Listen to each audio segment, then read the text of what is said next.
Bonjour à tous. Alors aujourd'hui je vais vous présenter la recette du rôti de porc aux fines herbes. Alors pour réaliser cette recette, vous aurez besoin d'un rôti de porc. Là c'est un rôti qui pèse à peu près 650 grammes. Vous aurez besoin de sel. Dans cette recette je vais utiliser du romarin. Donc là j'ai des feuilles de romarin, j'ai à peu près quelques grammes de feuilles de romarin. Vous aurez besoin également de poivre, donc là c'est un mélange de poivre gris et de poivre noir, d'un peu d'huile, donc une bonne cuillère à soupe, et de 2 à 3 gousses d'ail. Vous aurez également besoin d'un économe pointu et légèrement galbé, d'un couteau, d'un pinceau et d'un plat en verre en pyrex pour aller au four. On commence par éplucher les gousses d'ail, donc on retire l'éplure. Et on étête légèrement le cailleux. On part un petit peu le cailleux également, donc ça veut dire qu'on enlève tout ce qui nous semble un petit peu gâté. Voilà, une fois les cailleux préparés, et bien là on va les tailler d'une certaine façon.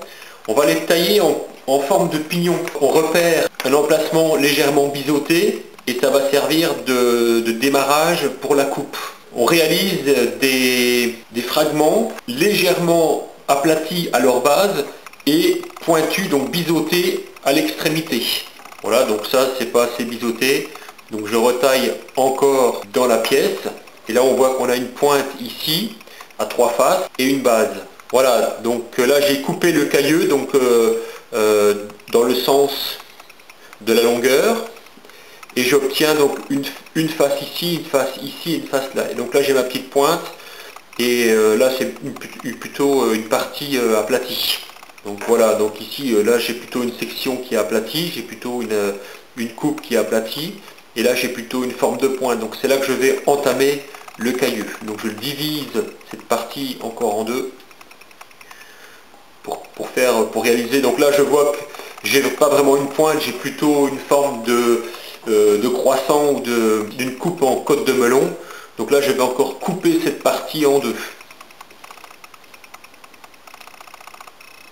pour obtenir deux fragments qui sont plus pointus. Voilà, ici c'est pareil, là j'ai une partie plane, là j'ai ma partie pointue parce que c'est la tête du cailleux. Donc là je pars d'une extrémité et je coupe en billets le cailleux. Donc là j'ai toujours ma partie plane à la base, là j'ai une partie pointue et ce fragment n'est pas trop épais donc je vais le laisser en l'état. Voilà, donc ça c'est le principe. En fait l'objectif c'est quoi? C'est de pouvoir piquer le rôti et vous allez voir comment on va procéder. Une fois qu'on a préparé les fragments de cailleux, on va positionner le rôti dans le plat en verre et on va s'aider de l'économe pour creuser un orifice dans la viande. Alors on va répartir les fragments d'ail dans tout le rôti. Donc moi je procède comme ceci, c'est-à-dire que j'utilise l'économe que je plante dans le rôti, jusque quasiment dans l'intégralité de son épaisseur. Et je tourne, j'imprime un mouvement de rotation de l'économe, je le retire et ça m'a permis de créer une entaille pour y glisser le fragment d'ail. Et là je le pousse à l'intérieur. Comme ça il est enfui dans le rôti. Et je procède de la même façon tous les centimètres ou tous les centimètres et demi sur différentes rangées.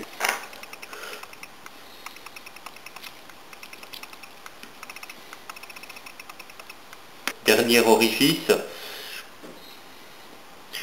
j'y glisse le reste. Voilà. Une fois que vous avez réalisé cette opération, on va préparer la marinade.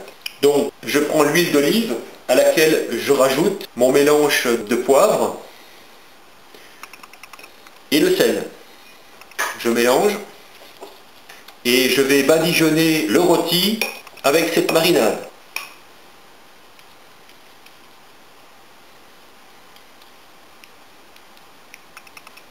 Voilà, l'important c'est de bien badigeonner le rôti. Une fois cette opération réalisée, on rajoute des feuilles de romarin sur la surface du rôti. qui vont donc adhérer à l'huile. Alors j'essore toujours le pinceau en fin d'opération et je complète par l'adjonction d'un verre d'eau, d'équivalent de 125 ml environ.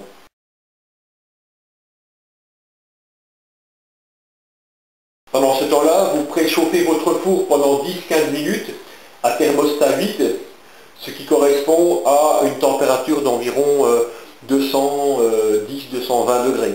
Alors, une fois avoir préchauffé le four, vous positionnez le plat dans le four à mi-hauteur, donc il faut que le centre du rôti soit au centre du four. Et vous laissez cuire à thermostat 8 pendant un quart d'heure.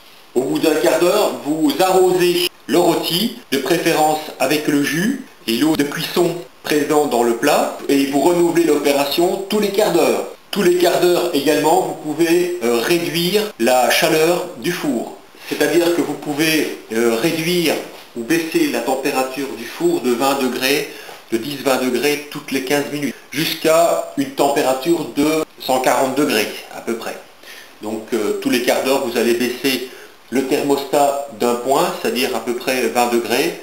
Vous partez de thermostat 8 et comptez à peu près 1 heure de cuisson par kilo de viande, donc de kilo de rôti. Là, comme c'est un rôti de 650 grammes, le rôti va cuire 15 minutes à thermostat 8. Ensuite, il va cuire 15 minutes à thermostat 7, 15 minutes à thermostat 6 et encore 15 minutes à thermostat 5. Et au bout d'un quart d'heure, le four va être coupé, mais le rôti va encore rester au four. Tous les quarts d'heure également, la viande va être arrosée, mais une fois arrivé à thermostat 5, on coupe le four, mais on laisse encore le rôti 15 minutes au four avant de le sortir du four pour le servir. Une petite astuce à connaître pour savoir si votre four est bien à température. Par exemple, vous avez réglé votre four à thermostat 8. Pour vérifier que la température du four est atteinte, eh bien vous baissez le thermostat. Si vous entendez que le thermostat se déclenche à thermostat 6 par exemple, eh bien ça veut dire que vous n'avez pas encore atteint la température désirée. Par contre, si le thermostat se coupe dès que vous baissez la valeur du thermostat, ça veut dire que le four est bien à bonne température. Donc n'enfournez pas trop vite le rôti au four avant de vous être assuré que ce dernier avait bien la bonne température. Voilà, la cuisson est terminée. Après avoir laissé donc le rôti reposer encore 10-15 minutes après l'extinction du four à thermostat 5, j'arrose une dernière fois le rôti pour l'hydrater. Et je veille à chaque fois que j'arrose le rôti, il faut bien veiller à ce que même les parties avant et arrière donc, du rôti soient arrosées.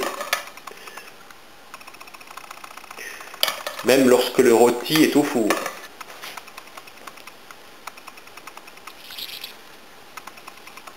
Donc on aperçoit que la viande est bien juteuse, le rôti est bien juteux.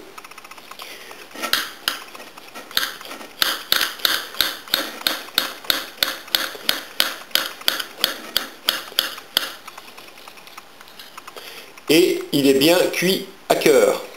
Et il dégage vraiment une odeur très agréable d'ail.